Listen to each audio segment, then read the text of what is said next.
Fight fans all over the world, it's Daddy P on the corner, in the corner boxing. Hey, Terence Crawford is the new nightmare of the 147-pound division. Hey, spectacular win last night over Jeff Horn. He proved that his strength, his speed, his skills, and his power has moved up with him. And hey, look at here, man. Everybody was saying how strong Jeff Horn was. Hey, even me. And I was saying how, much bigger he was. But Terence Crawford proved to be the stronger guy. Jeff Horn couldn't even bully him around. Terence Crawford was the bully. And he showed him, man. Look, he showed me. He showed everybody. He put the whole 147-pound division on notice that he is there to take over. And I would like to take this time to crown Terence Crawford as pound for pound the #1 fighter actively in boxing right now. You know what I'm saying? Pound for pound is a very delicate, and it's proverbial and all that. It's a delicate situation. But different people use different criteria. But I'm going to tell you this. It has to do with the skill level, the level of opponents, and also you got to factor in accomplishments. Terence Crawford has accomplished something that few fighters has accomplished in years when he became undisputed of the 140-pound division, and now he is a champion in a third weight class. Hey, his accomplishments, and I mean, he came up in weight from 140 to 147. He did not take an acclamation fight. He didn't take a fight with somebody that was in the top 10 or nothing. He took on a champion in the 147-pound division. He beat him not only convincingly, but got the knockout. And hey, what more do you want from a champion? Now, compared to Lomachenko, I did say that Lomachenko, I did crown him as pound for pound #1 in my book. When he beat Linares, he got off the mat against a bigger, stronger guy and to get the TKO. But he tasted the mat, man, and he has become a champion in the third weight class in very few fights. That is a big accomplishment. But he does have a loss on his record. I think he's a different fighter, from when he fought Orlando Salido. But man, with the few fights that he have won, he has a loss.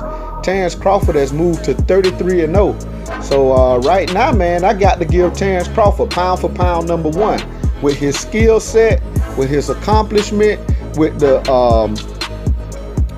just the competition he's faced in and around his weight class.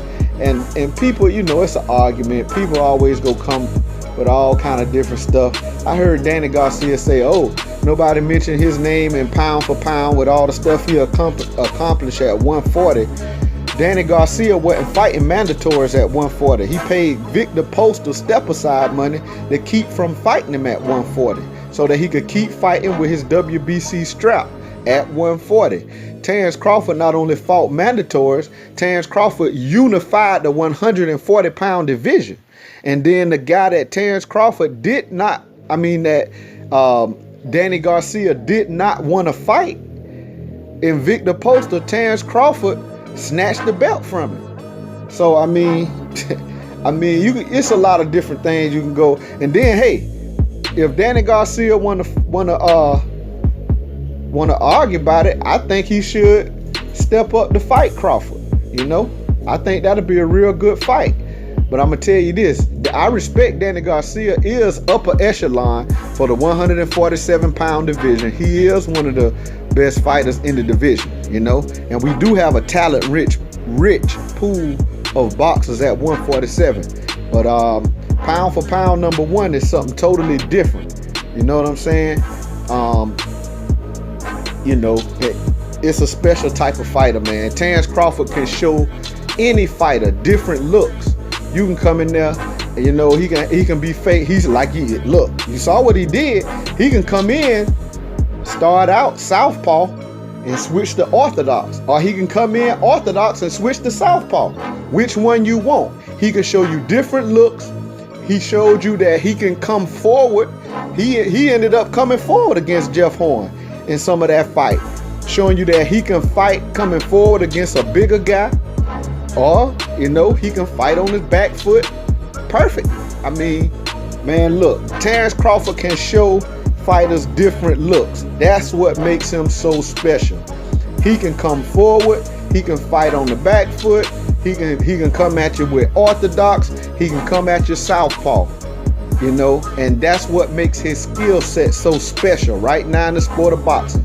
Now, I'm gonna tell you, Lomachenko is a very special fighter with his skill set, but he has yet to accomplish some of these things because, he still got a long way to go. He only got limited fights. He don't even got 20 fights yet, you know what I'm saying? And he already has a loss. I just think that was premature of him to try to go for a title.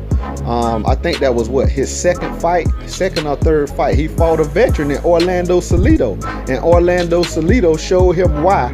When you come into, and it was a controversial win. It was a controversial win. But this is the thing. When you fighting on the championship level, you know what I'm saying?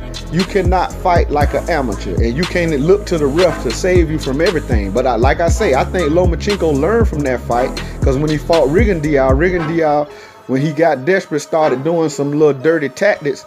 But I don't know if y'all remember, after one of them rounds, Lomachenko hit him after the bell to let him know that, hey, you're not finna keep doing dirty tactics to me, and I'm not gonna wait on the ref. I'm gonna take matters in my own hands. And I think he learned that from the Orlando Salido fight. Boxing, man, is a very serious sport. People get killed. Like just right now, it's a guy on life support. I think it was a fight in France, man, or somewhere, or the guy from France, he on life support right now. This is a serious sport.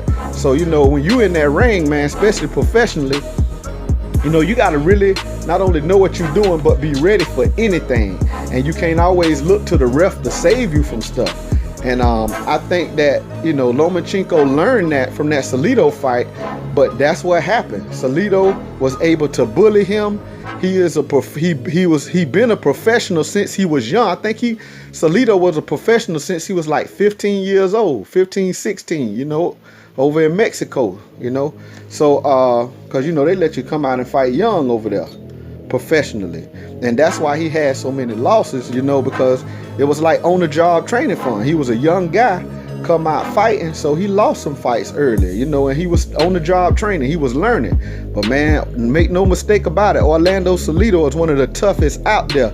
And being the crafty veteran he was, I don't think Lomachenko was ready for that type of fight at that stage in his young professional career. He had just come out the amateurs, and in the amateurs, the refs don't let certain stuff go down. But see, when you in the pros and you only a couple fight in the pros, it's like, you don't really know better. So, but it was a learning process for Lomachenko. I think that he has a bright future ahead of him. You know what I'm saying? I know they go handle him with care, and he gonna have the right fights to make his career. But this is the thing. He is a special fighter, but he has a ceiling. You know what I'm saying? He showed you in the Linares fight that, man, hey, he's vulnerable. Everybody been saying he's hittable. He is hittable. He does some things in the ring subtly that's defensive, but he's still hittable. And I don't think he need to go up too much further in weight. You know what I'm saying? And so I think that third weight class is probably about where his ceiling is. And if he does go up another one, man, he better be very careful, because he has a real small frame. However, Terence Crawford, man, I think he can settle at 147 and fight here for a minute. But, I think that he can eventually, probably the latter part of his career, move up again. You know what I'm saying? But this is the thing, man. Terence Crawford has skills. He can show you different looks. And, and just his accomplishments the accomplishments he has right now, along with his skill set, how he got to that third weight class, how he won. Hey man, I gotta take my hat off to him. Pound for pound, #1. Once again, in my book, you know what I'm saying? So hey, big up to Terence Crawford. And hey, like I heard Boxing Clinic and more say, he seemed like he happy right there at Top Rank. I talked a little trash before and say maybe he should do this or that. But hey, if he happy there, he eating, and I know his stock has just risen tremendously. And I guarantee you, Bob Arum know what he got now. I think he already knew that Terence Crawford was very special, but now he know that he is not just a very special guy. He is an anomaly. You know what I'm saying? And hey, this guy is extraordinary, to say the least. And I said before the fight, if you go back to, I think it was the one that I was saying was the that Jeff Horn missed weight video. I gave my prediction, and I said that I thought that the fight would go the distance and Terence Crawford would make the necessary adjustments to pull out a unanimous decision win. That was my opinion. I was wrong. Listen, because in the third round, I say he gonna knock him out. After that third round, man, I gave some highlights. Another video I gave highlights that was from rounds 1 through 3. When I was doing that video, I was thinking to myself, man, Crawford is gonna knock this guy out, man. And Jeff Horn had no answers. Once Terence Crawford found his range and he was comfortable standing, right in that mid-range firing range right there, and he was slipping punches from Jeff Horn and countering him. And then even when Jeff Horn was hitting him, it's like Jeff Horn was not hurting him.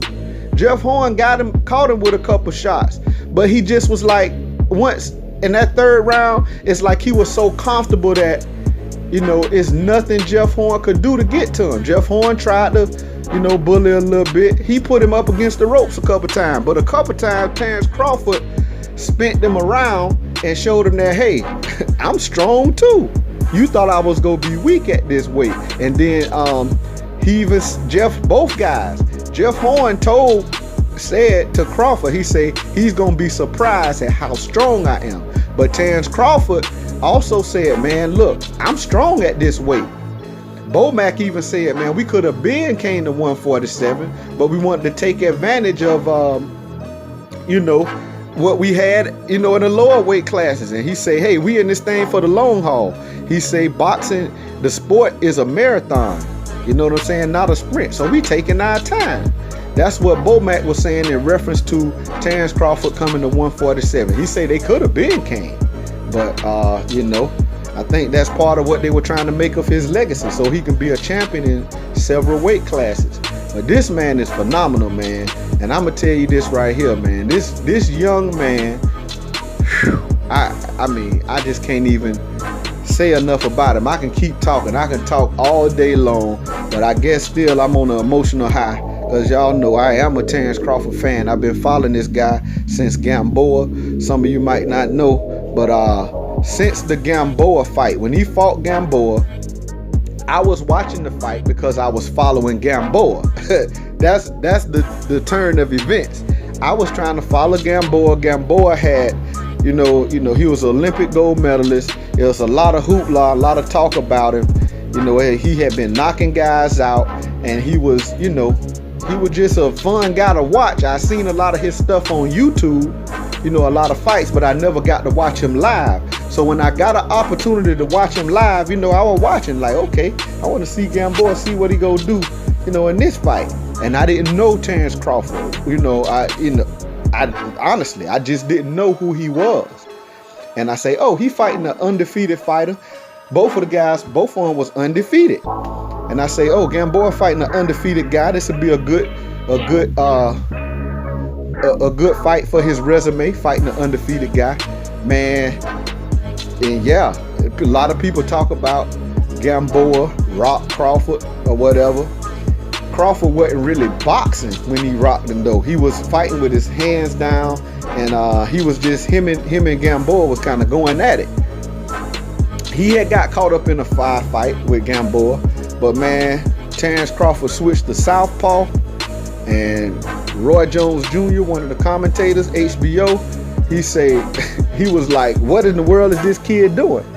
Man, and then all of a sudden, Terence Crawford just started landing, and he started really boxing, and he wiped Gamboa up on that canvas. I'm talking about he wiped the canvas up with Gamboa, and I was like amazed, because this guy started out orthodox, switched to southpaw, and straight whipped Gamboa. And ever since then, I've been following Terence Crawford, because I thought that was so phenomenal. You see guys sometimes switch, you know, they might switch for a certain amount of time, or they might switch, you know, here, there, whatever. But this guy switched, and I mean, he went to work. And, you know, I've been a big fan ever since. And I think the sky's the limit for this guy, you know. But yeah, Terence Crawford, pound for pound #1. He is the new nightmare at 147. And y'all know already the mega fight that's on the horizon. Errol Spence versus Terence Crawford. Oh man, that would be a fight for the ages, you know. With both guys' will, both guys' determination, and the skills they possess. Man, look, and I'm gonna tell you this here. You know, Terence Crawford showed me that he is strong, even for the weight. Everybody knows Errol Spence is very strong for the weight. But Terence Crawford showed me his strength, and now I really, man, look. I'm not finna give no kind of fight analysis or prediction on who will win or none of that. I just want to see this fight.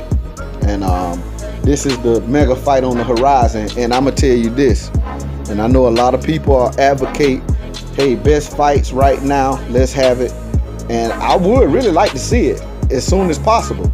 But I don't mind if these two young gentlemen who deserves it let this fight build. I'm not saying for no 4-5 years like the Manny Pacquiao, Floyd Mayweather fight. No, that's not what I'm saying. But I'm saying like at least a year from now, when these guys have taken probably another couple fights, I think that, because both of these guys deserve a mega payday. You know what I'm saying? Because they don't mind fighting anybody. I heard somebody say, man, talking about Terence Crawford was a cherry picker. Whoever said that, I know you don't know boxing. I know you don't follow the sport. Must be a fanboy or somebody who is a fan of just don't like Terence Crawford or something. Anyway, maybe he done beat his favorite fighter or something. I don't know. But people be on YouTube saying some real silly stuff. Now, if you don't like Terence Crawford, it's okay to respectfully say, you know, you going for Horn or you doing this. But this guy say he hope that Jeff Horn knocks out cherry picking Terence Crawford. And I'm like, I'm just baffled and amazed what planet this guy was from, you know. But at the same time, there's no cherry picking Terence Crawford. There's no cherry picking Errol Spence Jr. These guys fight who are in front of them. They don't mind fighting mandatories. They don't mind fighting big competition. These guys have a streak in them where both of them want to be known as the best. In order to do that, they know they got to fight the best. And so, and that's where they are. And I think these two gentlemen are cut from the same cloth. And I believe that a fight with these two guys will be a fight for the ages. And I cannot wait to see it. And I think they really do deserve a big payday for this fight. So I do not mind if they let it build for a little bit. You know what I'm saying? Like I say, I ain't talking about for no years down the road. But hey, maybe one of them can collect another belt apiece and they can fight for undisputed, you know? Like Terence Crawford has the WBO, Errol Spence has the IBF, you know. Keith Thurman has that WBA still, that super strap. Manny Pacquiao and Matisse is fighting for that regular belt for the WBA sanctioning body. So I don't know if it depends on who wins. I don't think Pacquiao wants to fight Keith Thurman. I think he want to cash out, you know, make a big money fight out of Lomachenko or something like that is what it sounds like to me. But if Mathis end up winning, Mathis will probably try to challenge for that WBA super strap, and that would make it very interesting.